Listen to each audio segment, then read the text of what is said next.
আপোনালোকে গম পাইছে যে আজি জগত প্ৰসাদ নাড্ডা ডাঙৰীয়া আমাৰ ৰাষ্ট্ৰীয় সভাপতি মহোদয় তেখেত অলপ সময়ৰ পিছতে দুধনৈলৈ আহিব আৰু ৰাইজৰ যি উপস্থিতি তাত আপোনালোকে গম পাইছে যে তেখেতসকলে অধীৰ আগ্ৰহেৰে ৰৈ আছে জগত প্ৰসাদ নাড্ডা ডাঙৰীয়াৰ ভাষণ শুনিবলৈ আৰু আমিও অধীৰ আগ্ৰহেৰে ৰৈ আছোঁ তেখেতৰ পৰা আশীৰ্বাদ পাবলৈ। নমিনেশ্যনৰ প্ৰস্তুতি মানে আমি নমিনেশ্যন পেপাৰ দিম আৰু আমাৰ লগত আমাৰ শুভাকাংক্ষীসকল আমাৰ কাৰ্যকৰ্তাসকল তেখেতসকলো উৎসাহী, গতিকে সকলোৱে একেলগে গৈ পেলাই আমি নমিনেশ্যন পেপাৰ ছাবমিট কৰিম।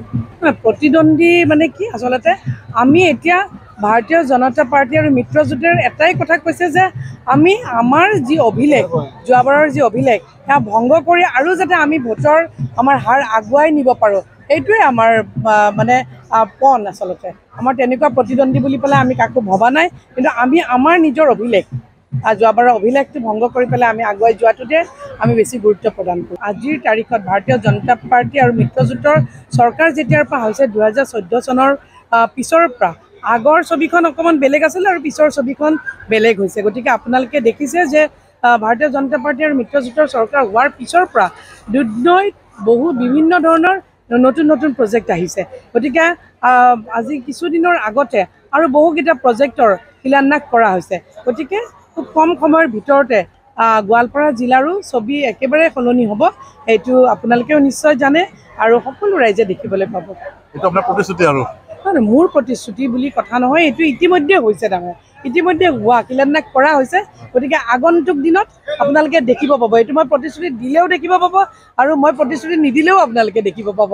আৰু সমগ্ৰ আমাৰ গোৱালপাৰাবাসী ৰাইজে তাৰ ফল খুব এটা ভাল ফল পাবলৈ সক্ষম হ'ব। তেখেতসকলে আশা কৰা ভাৱে খুব সুন্দৰ সুন্দৰ প্ৰজেক্ট ইতিমধ্যে চৰকাৰে লৈছে। গতিকে আগন্তুক দিনত খুব ভাল ভাল ফল, খুব ভাল ভাল কাম এই জিলাখনত হ'বলৈ গৈ আছে। মই এগৰাকী কাৰ্যকৰ্তা, মোৰ জন্মলগ্নৰে পৰা মই ভাৰতীয় জনতা পাৰ্টিৰ লগত আছোঁ আৰু আমাৰ নীতি আৰু আদৰ্শই আমাক কেতিয়াও বেলেগক সমালোচনা কৰিবলৈ শিকোৱা নাই। আমাৰ নীতি আৰু আদৰ্শই কেৱল কাম কৰি যাব লাগে, একদম আমাৰ অন্তোদয় আমাৰ লক্ষ্য। গতিকে একেবাৰে শেষৰ গৰাকী ব্যক্তিক নোচোৱালৈ আমাৰ কাম অব্যাহত থাকে। গতিকে আপোনালোকে গম পাইছে যে আজি জগত প্ৰসাদ নাড্ডা ডাঙৰীয়া আমাৰ ৰাষ্ট্ৰীয় সভাপতি মহোদয় তেখেত অলপ সময়ৰ পিছতে দুধনৈলৈ আহিব আৰু ৰাইজৰ যি উপস্থিতি তাত আপোনালোকে গম পাইছে যে তেখেতসকলে অধীৰ আগ্ৰহেৰে ৰৈ আছে জগত প্ৰসাদ নাড্ডা ডাঙৰীয়াৰ ভাষণ শুনিবলৈ আৰু আমিও অধীৰ আগ্ৰহেৰে ৰৈ আছোঁ তেখেতৰ পৰা আশীৰ্বাদ পাবলৈ। নমিনেশ্যনৰ প্ৰস্তুতি মানে আমি নমিনেশ্যন পেপাৰ দিম আৰু আমাৰ লগত আমাৰ শুভাকাংক্ষীসকল আমাৰ কাৰ্যকৰ্তাসকল তেখেতসকলো উৎসাহী, গতিকে সকলোৱে একেলগে গৈ পেলাই আমি নমিনেশ্যন পেপাৰ ছাবমিট কৰিম। প্ৰতিদ্বন্দ্বী মানে কি আচলতে আমি এতিয়া ভাৰতীয় জনতা পাৰ্টি আৰু মিত্ৰজোঁটৰ এটাই কথা কৈছে যে আমি আমাৰ যি অভিলেখ যোৱাবাৰৰ যি অভিলেখ সেয়া ভংগ কৰি আৰু যাতে আমি ভোটৰ আমাৰ হাৰ আগুৱাই নিব পাৰোঁ এইটোৱে আমাৰ মানে পণ। আচলতে আমাৰ তেনেকুৱা প্ৰতিদ্বন্দ্বী বুলি পেলাই আমি কাকো ভবা নাই, কিন্তু আমি আমাৰ নিজৰ অভিলেখ যোৱাবাৰৰ অভিলেখটো ভংগ কৰি পেলাই আমি আগুৱাই যোৱাটোতে আমি বেছি গুৰুত্ব প্ৰদান কৰোঁ। আজিৰ তাৰিখত ভাৰতীয় জনতা পাৰ্টি আৰু মিত্ৰজোঁটৰ চৰকাৰ যেতিয়াৰ পৰা হৈছে 2014 চনৰ পিছৰ পৰা আগৰ ছবিখন অকণমান বেলেগ আছিলে আৰু পিছৰ ছবিখন বেলেগ হৈছে। গতিকে আপোনালোকে দেখিছে যে ভাৰতীয় জনতা পাৰ্টি আৰু মিত্ৰজোঁটৰ চৰকাৰ হোৱাৰ পিছৰ পৰা দুধনৈত বিভিন্ন ধৰণৰ নতুন নতুন প্ৰজেক্ট আহিছে।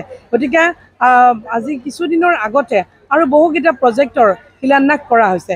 গতিকে খুব কম সময়ৰ ভিতৰতে গোৱালপাৰা জিলাৰো ছবি একেবাৰে সলনি হ'ব, সেইটো আপোনালোকেও নিশ্চয় জানে আৰু সকলো ৰাইজে দেখিবলৈ পাব।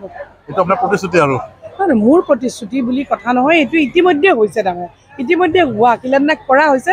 গতিকে আগন্তুক দিনত আপোনালোকে দেখিব পাব, এইটো মই প্ৰতিশ্ৰুতি দিলেও দেখিব পাব আৰু মই প্ৰতিশ্ৰুতি নিদিলেও আপোনালোকে দেখিব পাব। আৰু সমগ্ৰ আমাৰ গোৱালপাৰাবাসী ৰাইজে তাৰ ফল খুব এটা ভাল ফল পাবলৈ সক্ষম হ'ব। তেখেতসকলে আশা কৰা ভাৱে খুব সুন্দৰ সুন্দৰ প্ৰজেক্ট ইতিমধ্যে চৰকাৰে লৈছে।